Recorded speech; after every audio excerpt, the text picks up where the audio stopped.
नमस्कार दोस्तों, कैसे हो आप सब। मेरा नाम है विजय कुमार और आप देख रहे हैं कॉमिक्स पिटारा चैनल को। दोस्तों, अगर आप इस चैनल पर नए हो या अभी तक हमारे चैनल को सब्सक्राइब नहीं किया तो प्लीज़ हमारे चैनल को सब्सक्राइब कर दें और साथ में लगे बेल आइकन को जरूर प्रेस कर देना। दोस्तों, हम लोग कॉमिक्स पढ़ रहे थे भाग जाओ भोकाल, जिसका पहला पार्ट ऑलरेडी मैंने अपने चैनल पर अपलोड कर दिया है। अगर आपने नहीं देखा है तो प्लीज़ जा करके देखिए, तभी आपको पूरी कहानी समझ में आएगी और आप कॉमिक्स के जितने भी कैरेक्टर हैं उन सभी को अच्छे से पहचान पाएंगे, जिससे आपको आगे की कहानी समझने में काफ़ी आसानी होगी। तो इस कॉमिक्स के पहले पार्ट में मैंने इस कॉमिक्स को 30 पेज तक कवर कर लिया था। अब इस पार्ट में इसकी आगे की कहानी शुरू करते हैं। भोकाल की तलवारों से बजरंगबली की गद्दा टकराई तो धरा थर्रा गई। टनाक बड़ूम, आकाश कांप उठा। घर घर घर घर, पताल उफान मारने लगा। हर, और जब जब ऐसा होता है तब तब देवलोक में हलचल मच ही जाती है। ओह, लेकिन इन्हें ना तो तीनों लोकों में मचे हड़कंप से कोई मतलब था और ना देवलोक में मची हलचल से। ये तो एक दूसरे को पराजित करने में जुटे हुए थे। टनाक टन, लेकिन उन दोनों में से कोई इतनी आसानी से पराजित हो कैसे जाता। दोनों ही अपनी जगह कम नहीं थे। एक महाबली था तो दूसरा बजरंगबली। एक ने महारावण को टक्कर दी थी तो दूसरे ने रावण को नाको चने चबाए थे।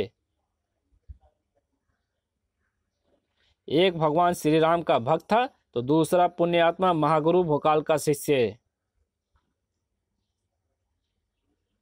एक के हाथों में प्रलंकारी तलवार थी तो दूसरे के पास विनाशकारी गद्दा। दोनों में अंतर था सिर्फ ये,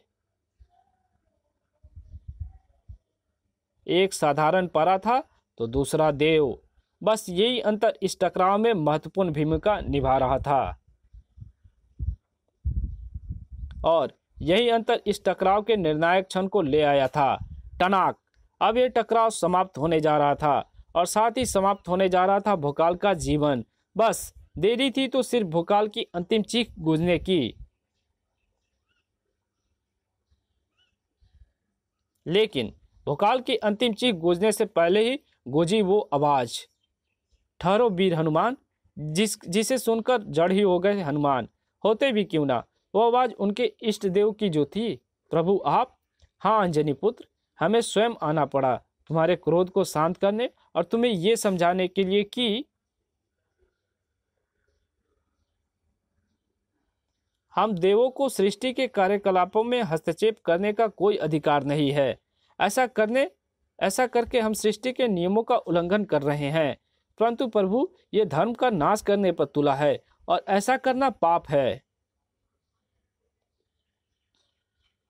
हम जानते हैं, परंतु अभी इसके पाप का घड़ा भरा नहीं है। जब ऐसा होगा तब इसका हल अवश्य निकलेगा। अभी ऐसा करने का समय नहीं आया है, इसलिए आओ हम वापस चलते हैं। अपने परम भक्त का हाथ थामकर वापस लौट गए श्री राम।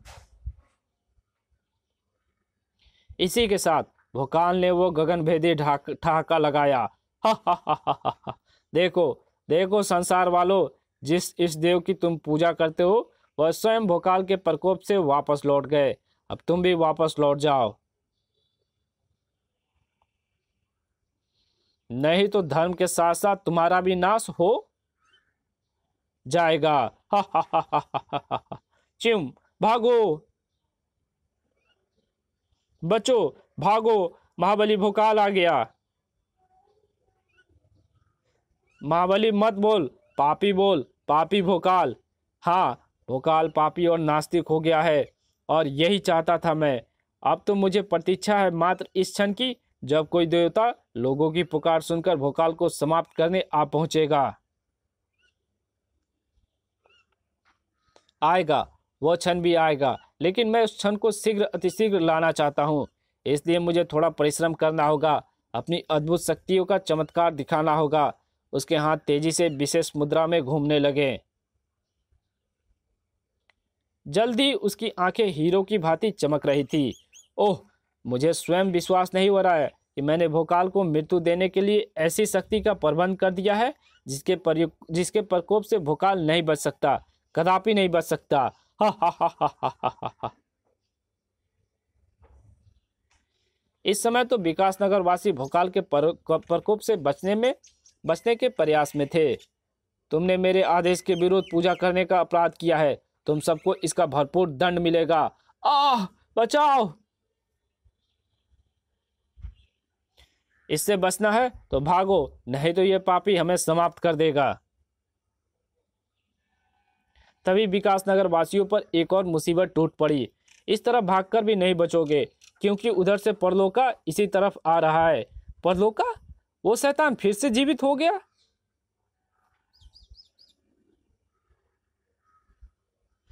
हे ईश्वर, अब हमारा क्या होगा? कुछ नहीं होगा, अब हमारी मृत्यु निश्चित है। हर या तो पापी भोकाल के हाथों,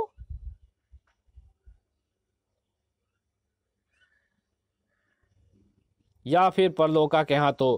तड़ाक बड़ाम! विकासनगर के इन वासियों की मौत शायद परलोका के ही हाथों लिखी थी, क्योंकि वार परलोका ने ही किया था, और वार भी इतना भयानक कि बचने का कोई अवसर नहीं था। लेकिन फिर भी वे बचे उस ढाल के बीच में आ जाने से, जो भोकाल के हाथ में थमी थी। भोकाल ने हमें परलोका के वार से बचाया। ऐसा उसने क्यों किया? इसका सीधा सा अर्थ है कि भोकाल हमें अपना शिकार समझता है, और उसके शिकारों का कोई शिकार करे ये उसे स्वीकार नहीं। बिल्कुल यही बात है। परलोका को समाप्त करने के बाद भोकाल हमारा शिकार करेगा। लेकिन क्या भोकाल परलोका को समाप्त कर पाएगा? सब कुछ सामने है, देखते हैं क्या होता है। सभी दम साधे देख रहे थे सामने, जहां भोकाल और परलोका की लड़ाई अपनी चरम सीमा पर थी। परलोका अपनी शक्तियों के साथ अमर है। तेरी जैसी शक्तियों से परलोका कभी समाप्त नहीं हो सकता। ये तेरा भ्रम है। बड़ुम बड़ुम बड़म। जिसे तेरे साथ ही समाप्त होना होगा, मेरे ही हाथों। हा हा हा हा हा हा। मेरे शरीर के अंगों को काटकर अगर तू समझ रहा है कि तू मुझे समाप्त कर देगा, तो ये तेरी भूल है। अभी देख, तेरी आंखों के सामने ही क्षण भर में ही मेरे अंग फिर से जुड़ जाएंगे। अरे रे, ये क्या हो रहा है? मेरे कटे अंग फिर से क्यों नहीं जुड़ रहे हैं? ये बात तेरी समझ में यहां नहीं आने वाली। अपने इस देव से जाकर पूछना। खच! जिसके पास मैं तुम्हें भेज रहा हूं। खचाक! जैसे परलोका के शरीर के टुकड़े जमीन पर गिरे, वैसे खुशी से उछल पड़ा तांत्रिक टिल्लू। परलोका मारा गया, वो भी इस ढंग से कि अमर शक्ति होने के पश्चात भी अब वो कभी जीवित नहीं हो सकता। और ये सब हुआ तुम्हारी वजह से, महाबली भोकाल।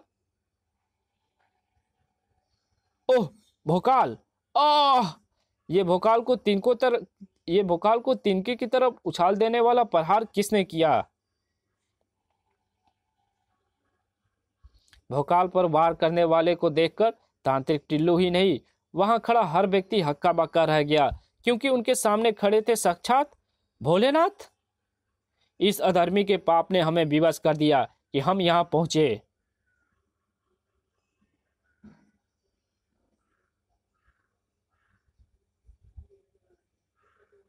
इसे स्वयं अपने हाथों से समाप्त करने के लिए। आप बड़े भोले हैं भोलेनाथ, जो ये सोच रहे हैं कि आपको भोकाल के पाप कर्मों ने यहाँ आने के लिए विवश किया है। ऐसा नहीं है।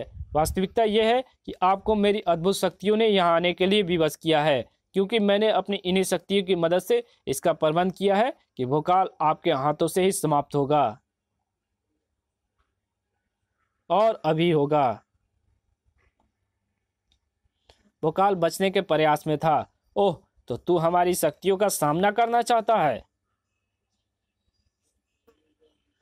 कर दुष्ट, देखता हूं तू ऐसा कब तक करता है।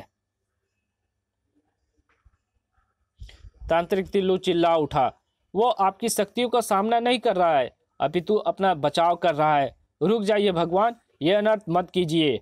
आह! अनर्थ हमने नहीं, इस पापी ने किया है।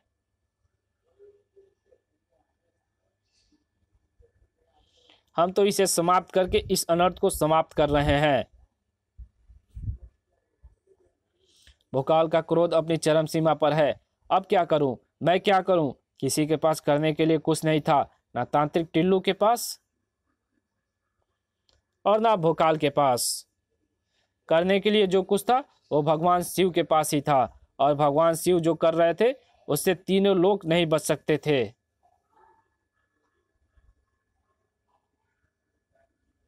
तो फिर भोकाल की क्या बिसात थी? हर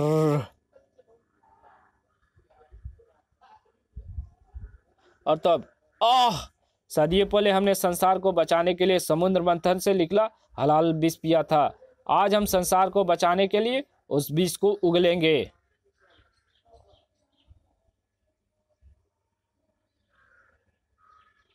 तेरे ऊपर।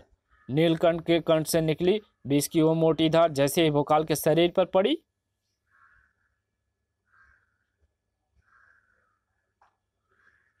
वैसे ही भोकाल जल बिन मछली की भांति तड़प उठा। आह! ज्यादा देर तक तड़पता नहीं रहा भोकाल, जल्दी वो तड़पता हुआ जमीन पर आ गिरा, फिर कभी ना उठने के लिए। इसी के साथ वहां गूंज उठा वातावरण को थर्रा देने वाली ठहाका। हा हा हा हा हा हा हा हा। अंततः भूकाल समाप्त हो गया और मैं सही सलामत हूं। मैं यानी काल कुंडली, वो काल कुंडली जिसके इशारे पर ग्रह और नक्षत्र कठपुतली की तरह नाचते हैं।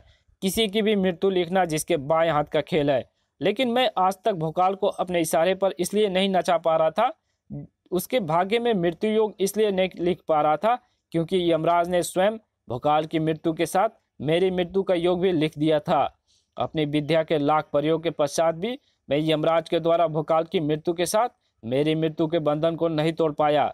इसका कारण जाना तो पता चला कि यमराज के लेख को मात्र इसलिए नहीं मिटाया जा सकता क्योंकि भोकाल के पुण्य कर्म, उसकी धर्म शक्ति उसके ढाल बनी हुई है।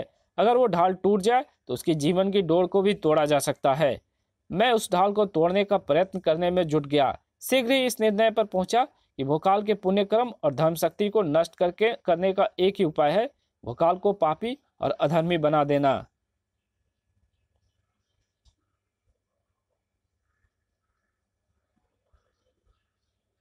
और इस कार्य के लिए मैंने निशाना बनाया दुर्गम्मा को। वो भोकाल के मस्तिष्क में विस्फोट करके उसे समाप्त करने के लिए घुसा था, लेकिन मैं भला ऐसा कैसे होने देता। मैंने दुर्गम्मा के भाग्य में ये योग लिखा कि वो भोकाल के अधर्मी और पापी बनाने का कारण बने। उस योग के कारण दुर्गम्मा भोकाल के मस्तिष्क में मात्र उन्हीं तंत्रिकाओं को अपने प्रहार का शिकार बनाकर बाहर आ गया जिनमें ईश्वर की आराधना और पुण्यकर्म करने की भावना भरी हुई थी। और जैसे ही ऐसा हुआ, वैसे ही मैंने अपने ज्योतिष ज्ञान के बल पर भोकाल के भाग्य में ये विधान लिख दिया कि वो भगवान शिव के हलाहल से मारा जाए। मेरे योग ने कार्य किया, उसमें बदकर भगवान शिव को स्वयं आना पड़ा और भोकाल को उनके हलाहल विष का शिकार होकर अपने प्राण गंवाने पड़े। ओह, योजना अच्छी थी काल कुंडली, परंतु मुझे जीवित देखकर तू समझ सकता है कि तेरी योजना की धज्जियां उड़ चुकी है। आह! तू जीवित है भोकाल? ऐसा नहीं हो सकता। भगवान शिव के हलाहल के प्रहार के पश्चात कोई हरगिज जीवित नहीं रह सकता। हलाल बीज की कोई काट नहीं है, क्यों नहीं? हलाल बीज की काट महामृत्युंजय मंत्र की शक्ति है। वो महामृत्युंजय मंत्र जो स्वयं भोलेनाथ की अपार शक्ति का एक ऐसा अंग है जिसे स्वयं वे भी नहीं काट सकते। हलाहल के प्रहार के ठीक हलाहल के प्रहार के बीच मैंने महामृत्युंजय मंत्र का पाठ करके ही स्वयं को बचाया और भोकाल को उस मंत्र का पाठ करने के लिए मैंने कहा। भोकाल ने महामृत्युंजय मंत्र का पाठ किया। इसका अर्थ है कि भोकाल पापी अधर्मी नहीं हुआ था।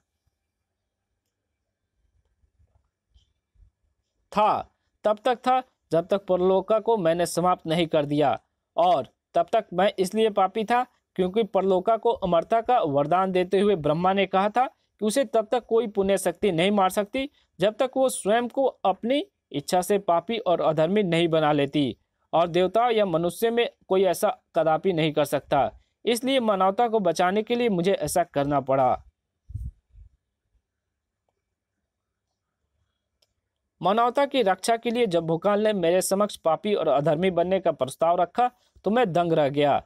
तब सबसे बड़ी समस्या ये थी कि भोकाल जानते बूझते पाप कैसे कर पाएगा, उसके हाथ धर्म का नाश करने के लिए कैसे उठ जाएंगे। संयोग से दुर्गम्मा के रूप में इसका समाधान स्वयं ही मिल गया। जैसे ही दुर्गम्मा ने भोकाल के मस्तिष्क में प्रहार करना आरंभ किया था, वैसे ही अपनी तंत्र शक्तियों से मैंने उसे देख लिया था, लेकिन मैंने उसे कुछ नहीं कहा क्योंकि वो हमारा ही कार्य कर रहा था। भोकाल जब अधर्मी और पापी बन गया तो वह हर समय मेरी तंत्र दृष्टि के घेरे में था ताकि वो किसी की हत्या या विनाश कार्य ना कर पाए। उसी तंत्र दृष्टि के कारण मैंने परलोका के समाप्त होते ही भोकाल को सामान्य कर दिया, और ठीक तभी भगवान शिव ने भोकाल पर आक्रमण कर दिया। और उसके बाद क्या हुआ ये तो तुम जानते ही हो। अजगर की भांति फुफकार उठा काल कुंडली। हाँ जानता हूँ, लेकिन शायद तुम नहीं जानते कि अब आगे क्या होने जा रहा है। मैं तुम दोनों के भाग्य में ऐसा युग लिखने जा रहा हूँ कि तुम जब तक जियो छिपकली की पूंछ की भांति तड़पते रहो। युग बदलने के लिए काल कुंडली के हाथ उठे, लेकिन वे हाथ खुद नाचकर ग्रहों और नक्षत्रों को नचा पाते उससे पहले ही भोकाल की कठोर आवाज गूंज उठी। अपने हाथ नीचे गिरा लो काल कुंडली, अन्यथा तुम जानते हो कि मैं क्या कर लूंगा। जो मैं कहता हूं वो जल्दी करो, अन्यथा। ओह, तुम्हारे हाथ अभी भी उठे हुए हैं, यानी तुम मेरी बात नहीं मान रहे हो। ठीक है, तुम्हारी जो इच्छा है वो करो। मेरी जो इच्छा है वो मैं करता हूँ। भोकाल का हाथ अपनी तलवार की मूठ पर गया, लेकिन वो तलवार को खींच नहीं पाया क्योंकि उससे पहले ही रुक जाओ भोकाल, तो तुम जो कहते हो वो मैं करता हूँ। लो अपने हाथ नीचे गिरा लिए। अपनी आंखों को कसकर बंद कर लिया। शाबाश, अब एक कार्य और करो। इससे पहले कि मैं तुझ जैसे प्रकांड ज्योतिष की गर्दन को धड़ से उतारने का पाप करूं, भाग जाओ यहां से। मार खाए गधे की तरह वहां से भागा कालकुंडली। आश्चर्य है महाबली, तुमने चेतावनी देते हुए मात्र अपनी तलवार को हाथ लगाया था। उसके बाद कालकुंडली ने पालतू कुत्ते की तरह तुम्हारा हर आदेश का पालन किया। मुझे तो नहीं लगता कि वो तुम्हारी तलवार के वार से भयभीत हो गया था। आखिर क्या रहस्य है ये?